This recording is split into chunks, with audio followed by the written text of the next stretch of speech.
Hi y'all, good morning. It is time. That sun is getting ready to pop up over the horizon over there, and me and you, we going after some flatheads today. My last trip out, I got 4, and I'm back today with some live baits, which I've got here in the bucket. We've got some big bluegill in there, and I've also got us some shad that we're going to use as cut bait. So we're going to offer these fish a variety, live and cut, various sizes, and I'm excited about it, man. Like I said, 4 flatheads last trip. I'm hoping we get some today. So I'm set up here in front of this creek. I'm gonna get everything set up, get the baits on, show you the rigs and all that, and then I'll kind of explain how we're setting up here to target these fish. So I've got our cut bait here to start. Our cut bait is going to be on much smaller rigs. We're going heavy tackle today and very light tackle. We're going to do a mixture of both.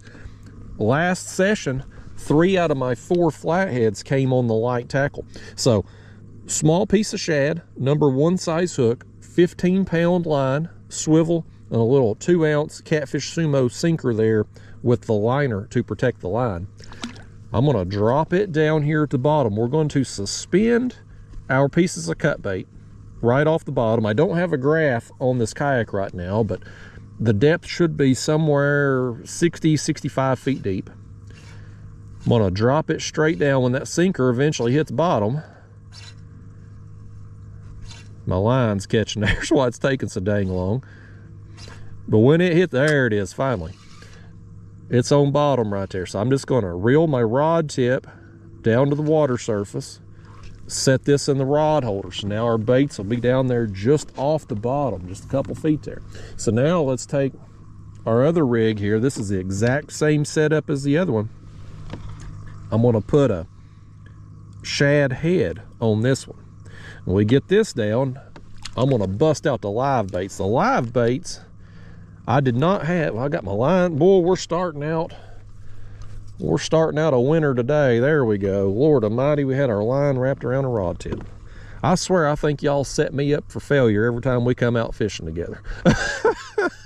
I'm in a rush, folks. I'm ready to, I wanted to have baits in the water about 15 minutes ago.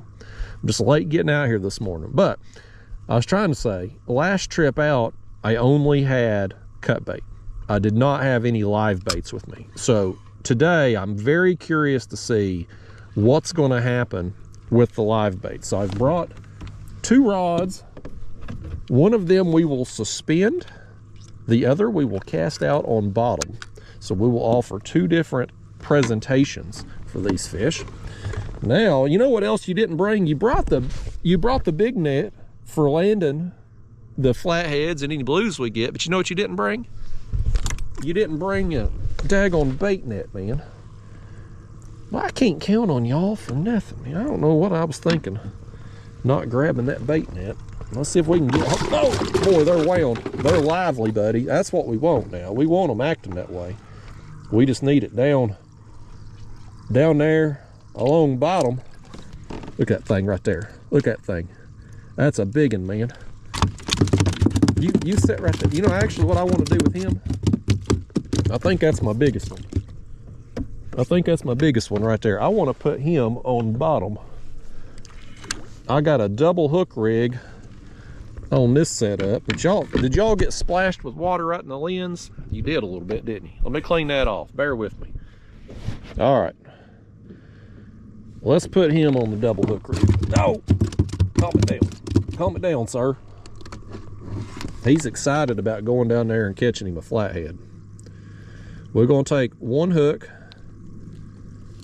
upper lip, out between the nostril. We're going to take the 2nd hook, and I'm just going to go kind of in the back here. Get them scales off there.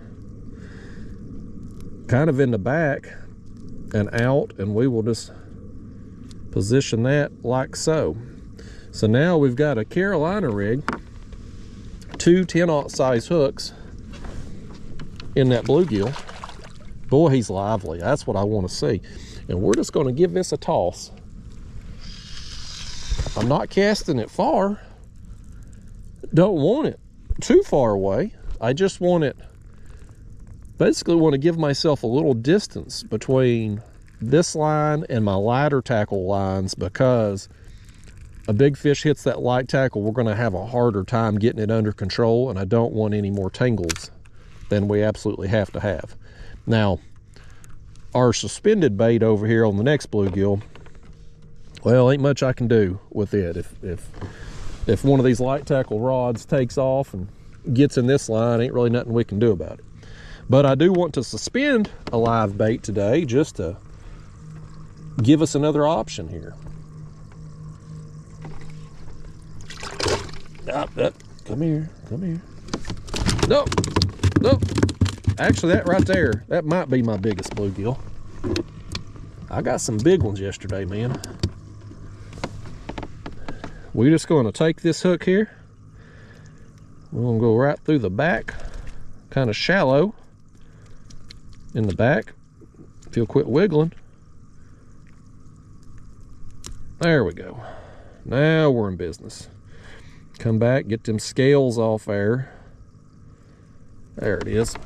Okay.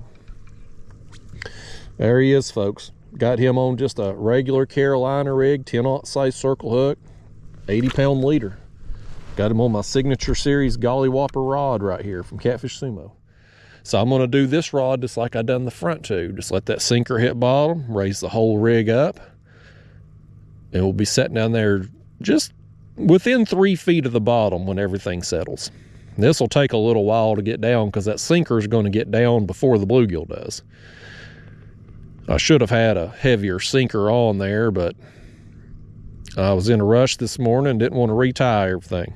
All right, so like I said, I don't have a graph on this kayak right now, so I can't tell you things like exact depth, water temperature, can't show you the contour map on my graph. But what I done, I used an app on my phone that shows like GPS locations, contour maps and stuff. And so I've come out in front of this creek. This creek here, it's a long creek. It's got some depth. It just meanders back up in here. And where we're set up here would have been the bottom of the drop where that creek dumped out into the Tennessee River channel over here behind me. That's how it would have set up back in the day before they made this reservoir and all this area got flooded. So now you're sitting out here what looks like kind of middle of nowhere, but in actuality, that old creek channel run right out through here. So these flatheads and blues, when they're out here in the channel, they're working up and down this ledge. If they want to move up and into this creek, this is an easy path, that old creek channel, very easy path for them to take up in here. Like I said, my last session, 4 flatheads, got a few blues as well. So time of year's right, we're here, man, it's in the fall, leaves are turning, temperature's starting to drop a smidge. It's been unusually warm here this time of year for my area, but still, nighttime temperatures are dropping, days are getting shorter, and these fish know it's time to feed. It's time to feed up for winter. So we're gonna put in a few hours this morning and see what happens. Keep your fingers crossed, but you don't have to, because good news is if you're seeing this video, we got on some fish. Just like that. Look right here, look right here. That rod's just sitting there. I bet you that's a flathead. Oh no, I just lost him too. Oh man, I just lost him. That rod, you saw it, it was just sitting there. That sun is peaked up over the tree line. Oh, we had the interest of one though, folks. Let me just make sure our bait's not foul hooked or something. I'm gonna drop it right back down. That gives the boy hope at least. Does me anyway. No, bait looks okay. We'll send it back down. Got one after the head bait now. Let's pick up on that. Let's see what that is. I'm still disappointed over myself missing that. I'm confident the other one's a flathead. I don't know about this. I think this is a blue right here. I feel him. It feels like he's down there spinning. But that flathead, man, I just glanced up and that rod's sitting there. I never felt him. Just disappointed. Number one, and you all botched. I let you all reel that one in. I can't take, I've never missed a fish in my life. I don't know what I was about to say, about to take the fall for y'all. Just bad luck to start the trip, but it gives me hope that there's some fish here. First thing, my last trip out, I got a later start. I went and got bait that morning before I came out. So if the bite is a 10, 11 o'clock, Oh, my other line over here was wiggling because this fish got in it. I thought we had another fish over there. It's a blue right here. It's a larger dink, I guess you'd call it. Maybe smaller fun size. I'm gonna use the net on him here since we got the light line. But I was trying to say, that last trip out, I got a later start. So if the bite is kind of a mid to late morning bite when the activity's going on, if that's still the case today, then our best bite is yet to come. So I'm excited, man. It's that time of year. The time of year is right to catch some fish, catch some big flatheads. Anytime I get a flathead, it's a good trip, but getting 4 on the last one, you better believe I'm coming back to the same spot again. Give me that hookback fish. There it is. I'm just gonna, I ain't got my front camera mount set up. Y'all ain't done that yet either, but I'm just gonna hold him out. Let's turn him this way so we can get him in the light. Yeah, he's a larger dink, we'll call it. We'll see you, fish. Get him going. Let's check out our bait here. I got plenty of shad. I'll probably just go ahead and, yeah, we'll go ahead and switch that out right there. He had gotten our other line. Thankfully, he come out of it. I am gonna go ahead and, when I cut some more shad here to replace this, I'm gonna reel that one up and replace it too, just in case it got knocked off while we was reeling that fish up. But hey, you know what? Fish number 1 in the kayak. The skunk is out. They got fish right there. He set the bar low for the rest of the morning there, being a small fish. So we're off to a heck of a start, man. My gosh, it's happening again. Look over here. Our line is at an angle and just kind of sitting there. I ain't even got the other one rebaited yet. Let's see what we got this time.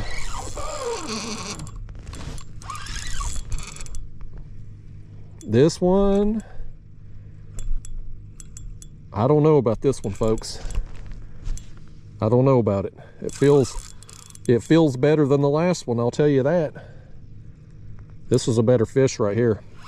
One of y'all grab a shad out the cooler and bait that other rod right quick. We ain't got any cut bait down there right now. We got else our live baits. Last trip, of course, I didn't have any live baits, but 3 out of my 4 flatheads ate the shad on the cut bait. So I got a lot of confidence coming into today with these shad. And this is a good one, man. We're just gonna hang on and enjoy the fight, folks. This is what's fun about the light tackle right here. When you hook into one that is gonna test you, and we've got one on right here. It's a flathead. I promise you it's a flathead. There ain't been no rolling, no nothing. Just straight power. I really want to get another bait down, but I can't get one of y'all to either bait the other rod or grab hold of this one here.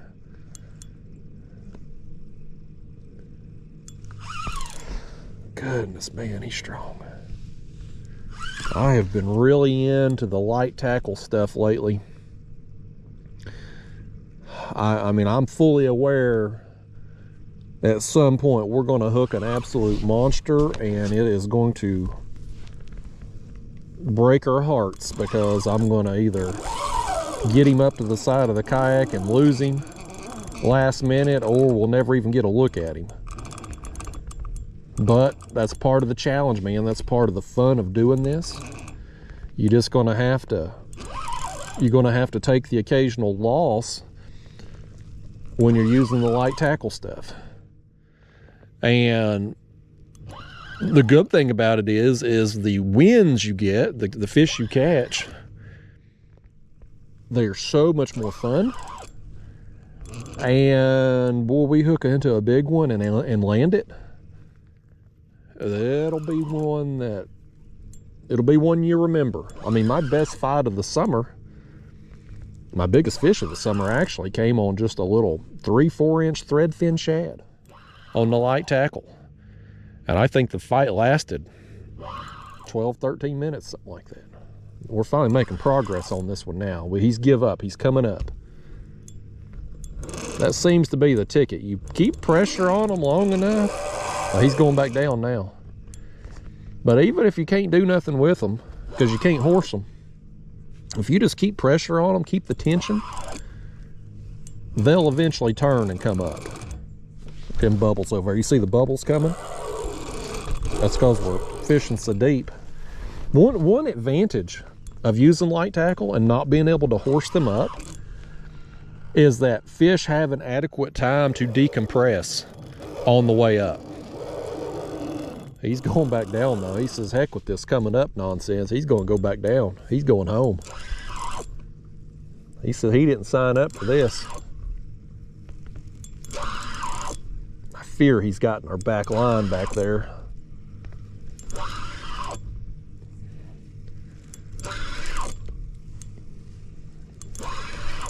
Okay, we should be, oh yeah, it's a flathead. That's a flathead right there, man. That's a good one. Oh, buddy, that's a good one on the light tackle. That's a good one on any tackle, but that's a real good one on this. All right, we got to land this thing. We got to land him. I don't know where that hook is at in his mouth. That line could be getting frayed up there on the tooth patch, potentially. Oh, buddy. Oh. All right, let's get him over here and scoop him up. Got him. We got him, man. Oh, that's a good one. 2 live baits down there. We got a live bluegill a few feet away from that piece of shad. We got another live bluegill that we cast out there. And this flathead ate the piece of cut bait, that quarter-size piece of shad. Look where we got him at, right there on the side of the mouth. Our line still feels good too. Got to check your leaders more frequently with the light tackle stuff. Definitely got to keep an eye out on that. Okay, let's get this out of the way. Here's what we got to do, y'all. Hey, here's what we got to do. Let me get them glasses out of the way too. We got to set up our front camera mount. I want to get a picture with this fish, and we got to get some baits back down there. Okay. Look at that. How about that, man? Flathead number 1 is a good one, buddy. On the light tackle, too. Man, that's awesome, y'all. I was hoping to get on some flatheads today, and here we are. Yes. All right, I want to let him go. I want to get some more baits back down ASAP. We'll see you, buddy. He's ready to go just like that. He gone. Well, according to the camera, we didn't fight that. It felt longer than what it actually was, but man, it was awesome the whole time, y'all. All right, buddy. We got to get 2 more baits up. But that flathead, folks, man, like I said, we got a bluegill, live bluegill suspended right there under us, just a few feet away from that bait, and they took the cut bait. People tell me for years, they've been telling me, Justin, you got to use live baits for flatheads. But in reality, most of my flatheads have come on cut bait, even when I've been using live bait. And I wanted to have some live bait options today, which we have, but I wouldn't be shocked if the cut bait outperforms, and if these live baits get eat. Usually when I do get them eat, it's blue cats that eat them. Here's what we're gonna do. These shad here, you can see they're a little bit smaller. So I'm gonna cut them. This one here, it's gonna cut the tail and the head off. This will be our bigger body section, and this one here, I'm just gonna cut about a quarter of him off there on the tail, and that'll be our head bait on the other rod. Man, y'all, I'm pumped up, buddy. I'm pumped up. Let's get this one. That body section, my last trip out, the body section was the most popular bait of the morning. However, the biggest flathead of the day actually came on the gizzard shad head that day. About the same size as the one I got cut down there. So I just like having options. I like having, oftentimes I'm fishing 2 rods. I like having a head and a chunk. But today, with us using 4 rods, which is really pushing it for this light tackle stuff, I mean, we're begging for a tangle today. We got certainly more options that we can offer, but a head and a chunk always when I'm using cut bait. Well, folks, I reeled in our live bluegill and they are no longer alive, so I just switched out our suspended one there, dropped a fresh one down. I think I got one more in here. I'm gonna dump this water out, make life easier on us to get hold of this thing. Just make sure I got one. I may have 2 more in there actually. Oh Lord. They're whaling too. Okay, we got more than one in there. Let me try to get hold of one of these things. And where'd he go? There's well, you know what? I'll just put more water in there. Them dang things, I can't believe y'all forgot the net. Of all things for yins to forget, actually, that's my bubbler down in there. We only got one more.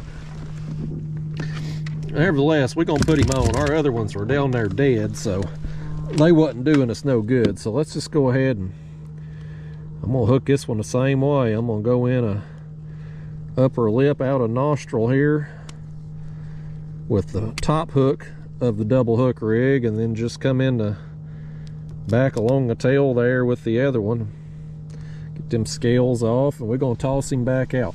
It's been a long break between fish, folks. I've had some dink taps on the front rods, but it's been about 2 hours now since the last bite, and so I'm just sitting here waiting. This right now is about the time period where I was getting bit on the last trip. I wasn't out here at dawn. I'd got bait prior to coming out on the last catfish session, so I don't know if it was a bite that was on all morning long or if it just kind of turned on mid-morning. So I'm gonna put it, nevertheless, I'm gonna put in a couple more hours here without a graph on.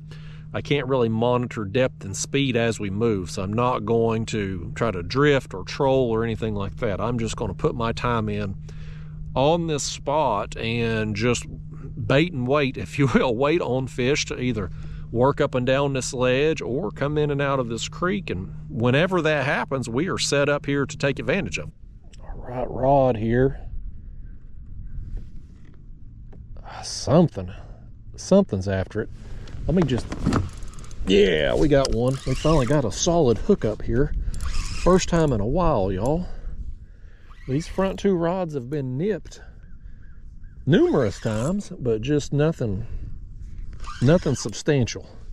I assume just tiny fish coming up and taking a bite. Nice to get another hookup. I wasn't sure it was going to happen or not. You go that long without a bite. I don't know if my timing's just off, if just not any fish here. Maybe I'm not positioned appropriately. Now, I'm using an app on my phone versus being able to have a graph where I can double check that I am where I think I am. Who knows? This one here, though, is a blue. I'm gonna go ahead and net him just to be safe with that lighter line. He ain't wanting to fight now at all, is he? Come on up in here. He'll probably save his energy here till we get him in and then start flopping around like a wild banshee or something. All right, there he is. All there is of him anyway. A skinny old dink blue. Get out of here. Happy to have you though, buddy. It's been a long time. Tell your friends the party's still going. So anyway, y'all, like I said, I'm gonna ride it out here, probably 2 more hours, see what we get, and hopefully there'll be some more fish work through in the meantime. Regardless though, I mean, I got that flathead, so my day is set. But after the last trip, catching 4, it's like, you know, the expectation level moves up just a little bit. So today's kind of more of a reality check, at least to this point. Y'all, look right here, look right here. I ain't even got the other one rebaited yet. Now this one's hooked up. We've had some fish work through apparently. Sometimes you'll just go long periods of time with nothing going on, and then a wave of fish will come through and you'll have rods going down a few minutes, and then it peters out again until the next batch works through.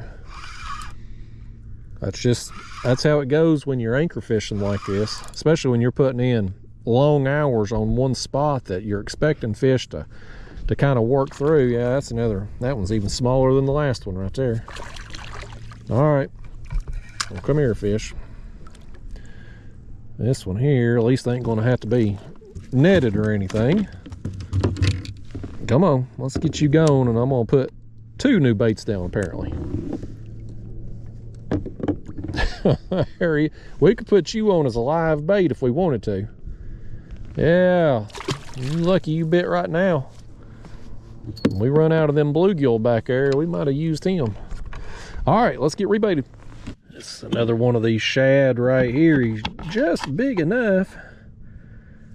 We'll get 2 baits out of him, neither of which very big, but you know what? If they want a small bait, we got it covered. If they want a head or a chunk, we got it covered.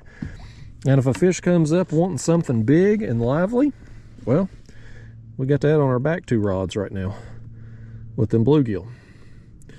So we've really got our bases covered out here. All we need is just the fish to come along. But I'm gonna drop this one down. We'll get this next chunk, you can see about $half size. We'll drop it down next. We'll have everything reset. Oh, there goes our live bluegill. All right. Well, it's took a long time out here today. We finally got a live bait to eat. And I don't think this is gonna be a very big fish that eat him.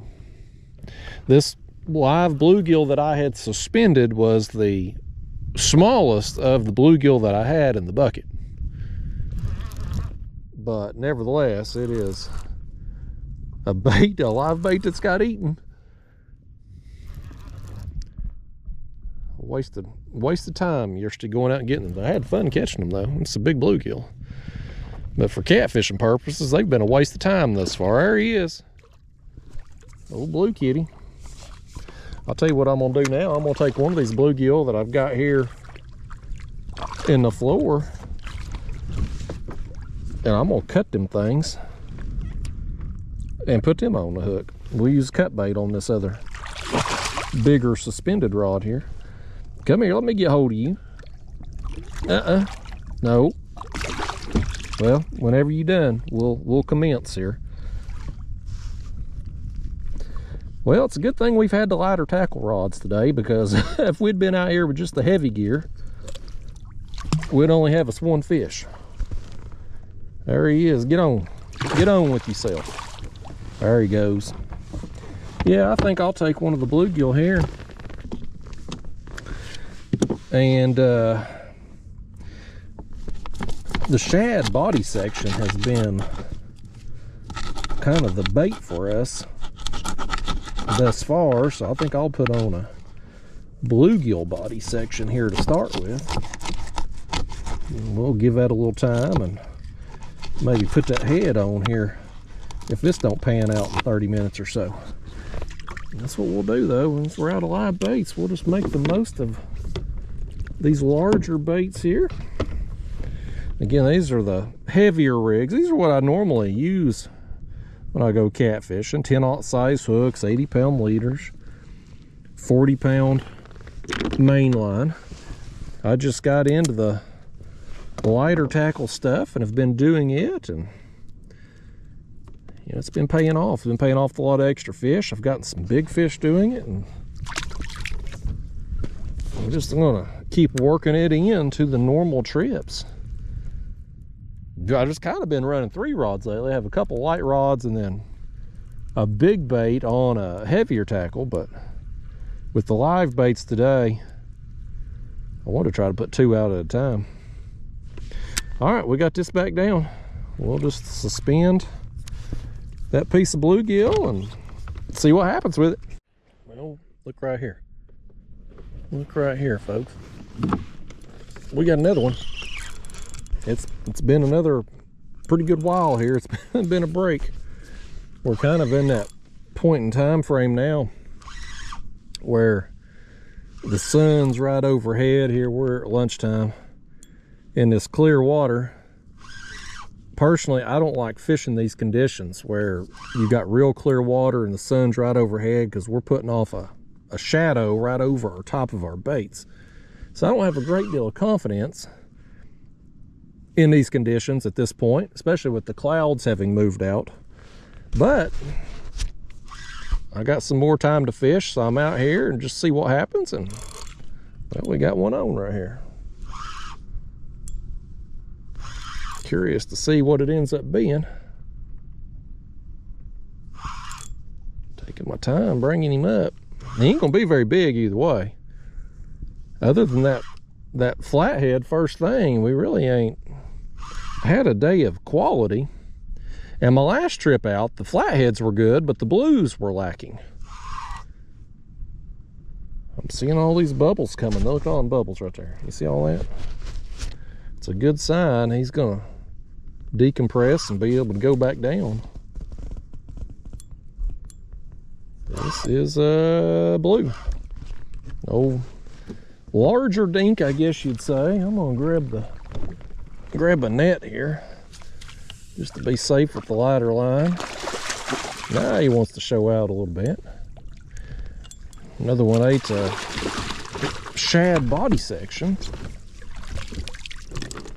The bluegill just ain't done nothing for us today. I had went out yesterday. Listen to him talking down there. Need to watch that language. Fish, there's children watching this now. He's down there just cussing me out. You heard him. But yeah, I went out yesterday there to get us some live baits, and I took an ultralight, and I had hoped to get something other than bluegill. I had hoped to maybe find some yellow bass or drum, or here's this fella right here. Y'all take a look at him before we send him on. Skinny old fish. But you know, I had hoped to get something that had a little bit of size to it, a little bit of substance. White bass, yellow bass, drum, you know, some bait in that kind of 8 to 12 inch range, live baits. But bluegill, unfortunately, I got a couple smallmouth bass that were too small to keep.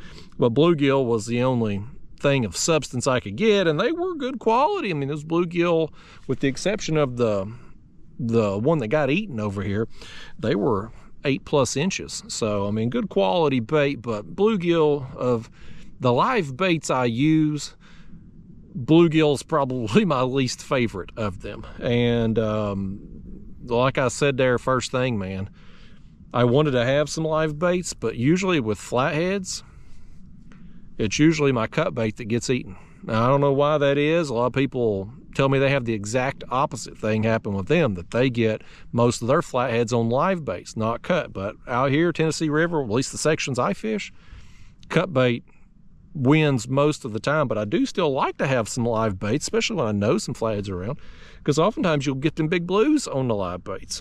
And I have had some live baits get eaten by the big flatheads too. So, you know, it's just nice to have a variety, but they didn't pan out for us today, unfortunately. But I'm gonna drop another bait down here. I'm gonna fish a little bit longer. Like I said, that sun is, you can see it up there. Most of the clouds are gone, so it's just beating down, and this water's just, I mean, we got 5 or 6 feet of visibility, at least right now. It's so clear. So I'm gonna give it a few more minutes, but I think what I'll do, I'm gonna call this the end of the video, and if I get another fish before I roll out, we'll have us a bonus fish. If I don't, well, we already got the closing done. So thanks for coming with me today, y'all. I'll try to do better in the next one.